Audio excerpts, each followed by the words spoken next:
Sebenarnya saya ingin berbicara tentang cara mudah memaafkan orang lain. Bagaimana biar kita mudah memaafkan? Mudah memaafkan saudara kita. Karena pernah saya jamaah mengatakan begini, Ustaz, tidak gampang memaafkan orang lain. Teorinya gampang, bicara iya. Tapi prakteknya susah. Terutama bagi seseorang yang dia memiliki sesuatu yang sesuatu itu besar buat dirinya.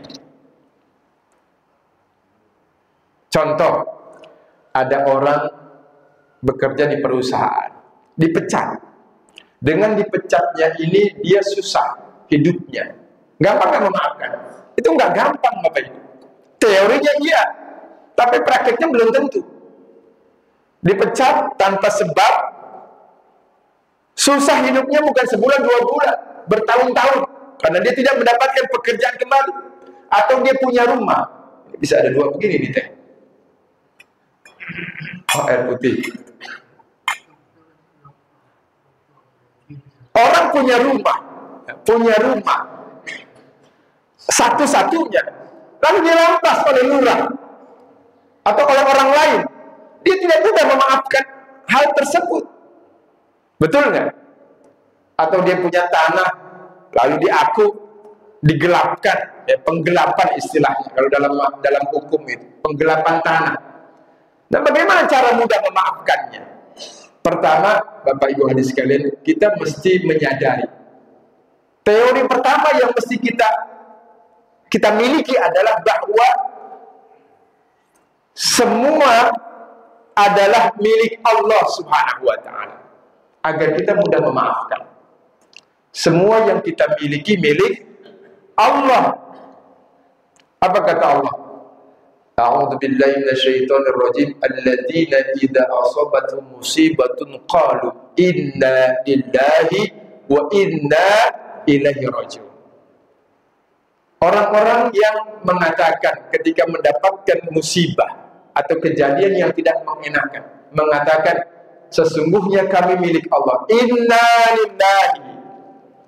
Jadi bukan cuma ketika meninggal dunia mengatakan itu, inna lillahi wa inna ilaihi raji'un, dan sesungguhnya kami akan kembali kepada Allah. Apa kata Allah? Ulaika alaihim shalawatun min rabbihim. Hamba-hamba Allah yang berkeyakinan seperti ini, yang selalu mengatakan begitu dalam keyakinannya setiap ada kejadian, kami milik Allah, harta itu milik Allah, diri kami milik Allah, pasangan hidup kami milik Allah, anak-anak kami milik Allah, kekayaan kami milik Allah. Apa kata Allah? Ulaika alaihim shalawatun min rabbihim. Ini saya sampai jam berapa ini? Isra. Jam 6-an. 8 menit lagi, 10 menit lagi.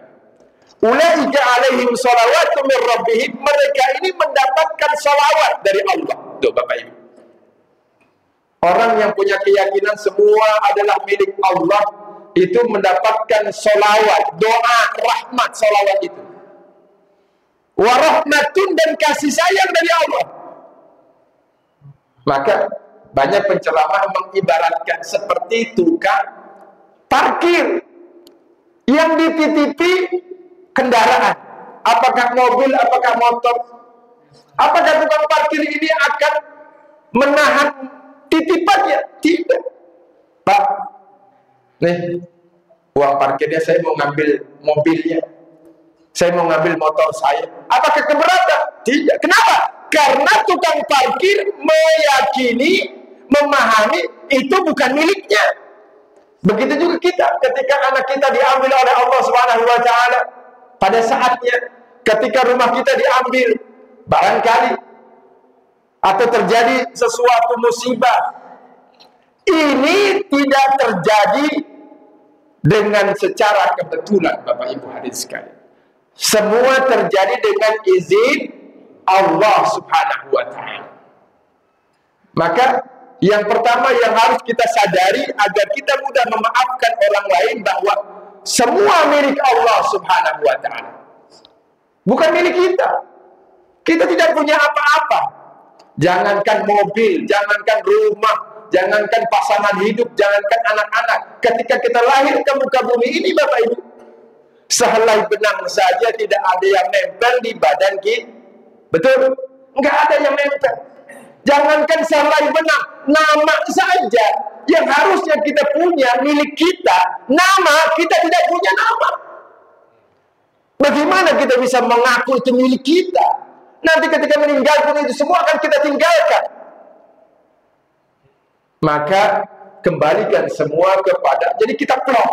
Semua milik Allah. Kenapa kita mesti berat? Yang kedua, semua terjadi dengan izin Allah. Ma asaba min musibatin illa biiznillah. Tidak ada satu kejadian pun kecuali itu terjadi dengan izin Allah. Allah mengajarkan dalam Al-Quran, qul, katakan wahai orang beriman, yakini la yusibana illa ma kataballahu lana. Tidak ada yang menimpa kalian, menimpa kami, menimpa kita kecuali apa yang telah Allah tetapkan. Artinya tidak ada yang terjadi kebetulan di muka bumi. Kita punya pasangan hidup, si fulan, si A, fulana. Itu enggak kebetulan Bapak Ibu. Itu terjadi dengan izin Allah. Barangkali ketika muda pengen tipikal perempuan yang begini, bohai misalkan, tak tahu dapatnya pendek, pengen yang tinggi semampai, rebek, belek, perempuannya kadang brengsek. Nah ini ujian buat suami. Begitu juga istri, dapatnya pengennya yang mancung, yang pesek misalnya. Ini contoh, pengennya yang sesuai harapan, begini dan begitu. Tapi terjadi yang begono. Ini takdir yang Allah tentukan yang terbaik buat kita. Maka kita mesti mensyukuri. Kenapa?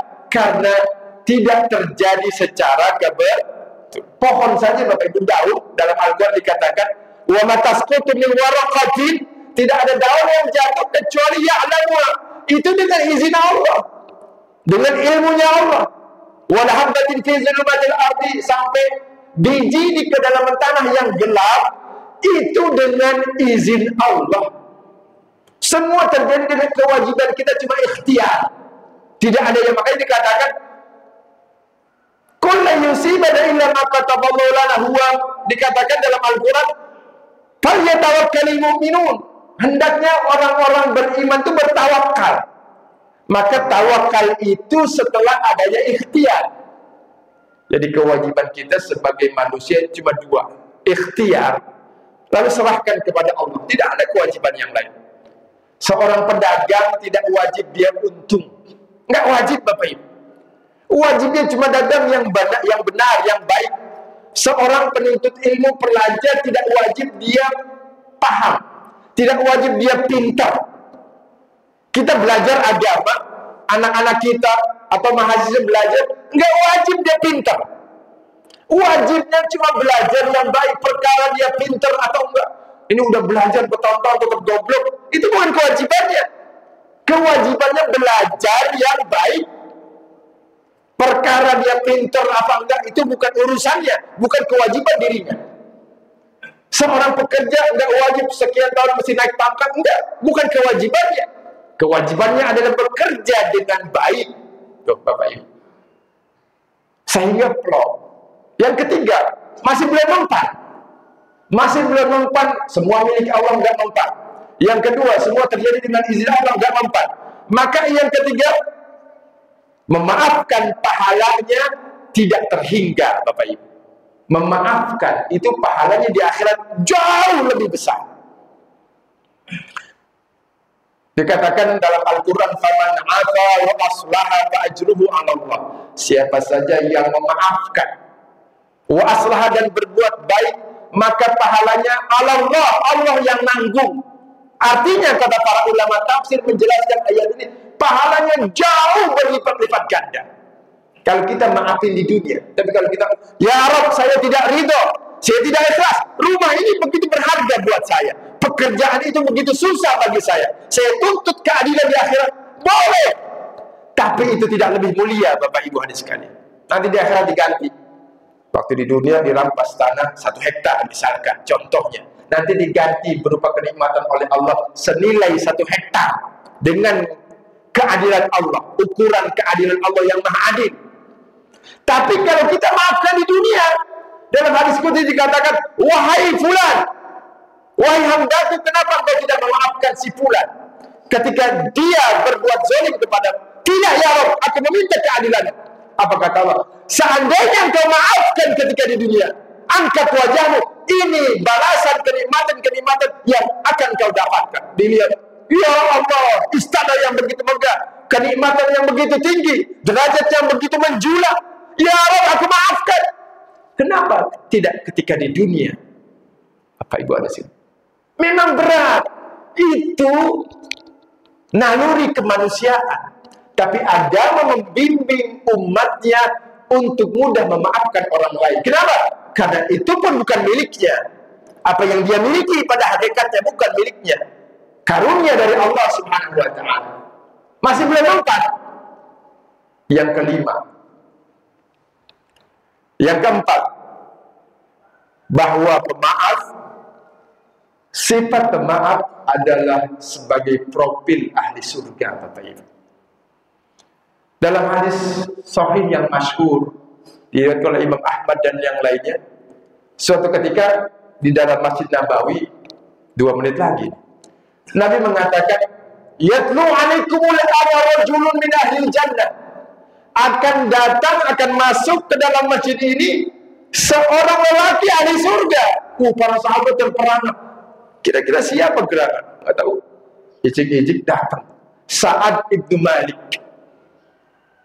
Sa'ad ibnu Malik atau dikenal Sa'ad ibnu Ubadah. Sa'ad bin Abi Waqqas. Sa'ad ibnu Malik. Sa'ad ibnu Abi Waqqas. Besoknya Nabi mengatakan, bersabda dengan sabda yang sama. Yatlu alaikumul ana rajulun min ahli jannah. Dia lagi, Sa'ad lagi. Besoknya dia lagi. Singkat cerita, kalau diperpanjang, kepanjangan selama. Akhirnya Abdullah bin Amr bin As penasaran, pengen tahu ini amalan orang apa kira-kira. Kok dibilang oleh baginda Nabi sebagai ahli surga sampai 3 hari berturut-turut. Akhirnya dia nyari cara, ini gimana caranya biar gua tahu ya. Akhirnya sedikit bohong, tapi akhirnya dia minta maaf di ujungnya sama Sa'ad itu Malik. Wahai Sa'ad, tadi gua baru berantem sama orang tua gua, sama bapak gua. Gua janji, aku janji tidak akan berada di rumah selama 3 hari. Sa'ad, bisa enggak saya nginep di rumah kamu? Oh, silakan. Kalau memang itu alasannya. Nginep dia Bapak Ibu. Pengen tahu apa amalan Sa'ad ibnu Malik yang dibilang sebagai ahli surga. Kan rumah kayak dulu gak kayak rumah sekarang. Tidur ngempet di tembok gak kedengeran apa yang dikerjain. Kalau rumah dulu kedengeran. Apalagi rumah-rumah dulu di Bekasi bilik pakai bambu. Dengerin, nggak ngerjain apa-apa itu. Saat malamnya nggak qiyamul lail, menjelang subuh dia bangun istighfar, astagfirullahaladzim, alhamdulillah, subhanallah, la ilaha illallah, Allah. Itu doang. Menjelang subuh bangun dia sholat subuh. Malam kedua ditungguin, nggak tahajud juga. Kata mulai suudzon Abdullah bin Amr bin As, kalau begini mah ahli surga. Sahabat yang lain juga banyak yang lebih rajin ibadahnya, rajinan juga kuat gitu. Kurang lebih sedekahnya biasa aja gitu kan, sholat sunnahnya biasa, zikirnya biasa, puasanya biasa. Malam ketiga bangun, oh ini barangkali pas kamu didengerin, nggak taunya kamar kecil doang, kencing doang Bapak Ibu. Enggak sampai sore, paginya kata Abdul udah pengen pamit, udah nggak sabaran. Wahai Sa'ad, aku izin mau balik. Kenapa? Belum juga kita makan siang, belum sarapan. Enggak, saya mau pulang aja. Emang kamu kena ada apa? Seperti ada yang kau sembunyikan. Sebetulnya saya nginep di sini bukan karena ada bertengkar sama orang tua. Emang kenapa? Saya mendengar baginda Nabi beberapa hari yang lalu bersabda, engkau ahli surga. Bahkan sampai 3 hari Nabi mengatakan itu 3 kali. Oh iya, aku penasaran. Kira-kira apa amalan yang menjadikan kau ahli surga? Saat merenung. Mungkin ini, kata dia. Apa? Aku, wahai Abdullah bin Amr bin As, setiap kali aku akan tidur, aku selalu mengingat-ingat siapa orang-orang yang telah berinteraksi dengan diriku seharian itu. Siapa orang yang ketemu dengan diriku sejak aku melek mata pagi hari sampai aku mau tidur ini. Aku ingat-ingat, ada enggak orang yang ketemu dengan aku? Adakah di antara mereka yang menyakiti hatiku? Aku sudah maafkan. Mengambil hak-hakku, aku ikhlaskan. Memukulku, menzolimiku. Karena dia tidak memahami hal tersebut. Bahkan tidak jalan, aku mendoakan agar diampuni dosanya oleh Allah. Oh itu. Kata Sa'ad, akhudhu majja'i kata Sa'ad dalam redaksi hadis, aku tidur di atas pembaringanku, walaysa li ala ahadin, dan aku tidak punya perasaan marah, ganjalan terhadap orang lain. Tuh Bapak Ibu, masih belum empat. Teori yang kelima, pemahaman yang kelima. Ini terakhir. Apa sih kita cukupkan? Terakhir, kata baginda Nabi menyebutkan bahwa di sini dikatakan pemarah hanya menjadi penghalang ahli surga. Orang yang menyimpan dendam, orang yang menyimpan iri hati, ini akan menjadi penghalang ahli surga. Kata Nabi, la yadkhulul jannah man kana fi qalbihi misqala kharzalin min kibrin. Tidak akan pernah menginjakkan kaki ke dalam surga, tidak akan pernah berada di dalam surga orang yang di dalam jiwanya ada kharzal, tidak banyak, setitik min kibrin, dari kesombongan. Kata para ulama, sekelas, setingkat, selevel kesombongan adalah marah, iri hati, dengki, dongkol, angkara murka. Maka hadis lain menjelaskan dalam hadis sahih riwayat Imam Ibnu Majah. Ini hadis sahih Ibnu Majah. Man faraqa ruhu al-jasad. Siapa saja yang ketika berpisah ruh dari jasadnya. Kalau ruh pisah dari jasadnya kapan, Pak? Ibu? Ketika meninggal dunia, ketika mati, ketika qaid. Orang Betawi dulu nyebutnya qaid. Mati. Ketika ruh berpisah dari jasadnya, wa dari min salasin, dan dia terbebas dari 3 hal ini, kata baginda Nabi, orang seperti ini bukan hanya boleh masuk surga, bukan hanya pantas masuk surga, tapi kata Nabi dalam redaksinya, wajabat lahul jannah, wajib masuk surga, Bapak Ibu. Tuh, kalau kita ketika meninggal terbebas dari 3 hal ini, salah satunya bari'un minal kibri, terbebas dari yang namanya ketakaburan, kesombongan. Ulama menjelaskan di antara yang sekelas dengan sombong dan bagian dari kesombongan adalah marah, dongkol, iri hati, dengki. Maka ketika kita meninggal dunia, minimal itu ketika kita meninggal, syukur-syukur jauh sebelum meninggal sudah menjadi akhlak kita, kepribadian kita. Jangan sampai punya rasa marah dan dongkol sama tetangga kita, sama saudara kita, sama abang kita, sama adik kita, sama anak kita, sama orang tua kita. Ini mohon maaf, jangan gara-gara warisan marah sampai ke bawah mati. Ini mentang-mentang abang yang paling tua serakah, dapat bandar orang tua, ngambilnya banyakan. Saya tidak reda, marah sampai mau meninggal masih punya menyimpan marah. Ini menjadi penghalang dia masuk surga, Bapak Ibu. Na'udzu, menjadi hambatan. Maka ikhlaskan ketika kita meninggal minimal. Alangkah bagusnya sejak hari ini perongkat. Punya hambatan apa dalam jiwa kita? Karena mati tidak ada yang tahu. Kapan kita meninggal bisa aja kita nggak menyadari. Datang tiba-tiba. hanya segelintir orang yang tahu kapan dia meninggal dunia di antara orang-orang soleh. Dan itu tidak mustahil.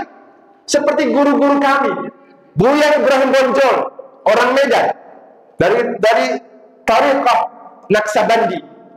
Itu 3 tahun mau meninggal, dia udah tahu, dikasih tahu oleh Allah Subhanahu wa Ta'ala. Setahun mau meninggal dia tahu. Dikasih tahu setahun lagi saya mau. Sebulan mau meninggal, muridnya dikumpulin. Saya mau meninggal sebulan lagi. Seminggu mau meninggal, dikasih tahu muridnya. Dikumpulin anak-anak dan cucu-cucunya. Sehari mau meninggal, hari ini saya mau meninggal. Bapak Ibu hadirin sekalian. Itu orang khusus. Kita belum tentu. Kecuali kita punya amalan istimewa, punya zikir, punya kedekatan kepada Allah, minta kepada Allah. Bisa dikasih ilmu semacam ini. Maka ketika kita meninggal dunia, pelongkan diri kita, jangan sampai marah sama orang tua. Orang tua nggak adil. Astagfirullahaladzim. Bahasa peribahasa itu, bahasanya orang tua itu tidak pernah salah, Bapak Ibu. Begitu besar hak orang tua pada diri kita. Bahkan Imam Tabrani mengatakan, al-walidu awsatu abwabil jannah. Orang tua itu adalah pintu surga yang paling awsat. Apa awsat? Paling tinggi derajatnya dan paling gampang meraihnya, paling dekat. Itu awsat. Maka jangan sampai ada konflik sama orang tua, konflik astagfirullahaladzim, sama anak, sama saudara, kebawa mati, na'udzubillah, sama tetangga cuma gara-gara daun pohon, misalkan gara-gara selokan, gara-gara urunan RW, gara-gara muamalah sosial. Jangan, karena hidup kita ini sementara, mengumpulkan bekal biar selamat di akhirat, perjalanan yang kekal dan abadi. Demikian saya ingin menyinggung yang lain, takut kepanjangan. Sudah jam 6:10 ya. Sudah waktu syuruk. Yang benar datangnya dari Allah Subhanahu wa Ta'ala, yang salah dari kedaifan anak Al-Fakir sendiri. Wallahu a'lam. Barangkali biasanya ada pertanyaan dulu? Enggak. Silakan. Halo. Hadirin jamaah sekalian, baru saja kita sudah mendengarkan tausiah dari guru kita tentunya. Yang pertama mungkin bisa kita simpulkan bahwa amalan-amalan ini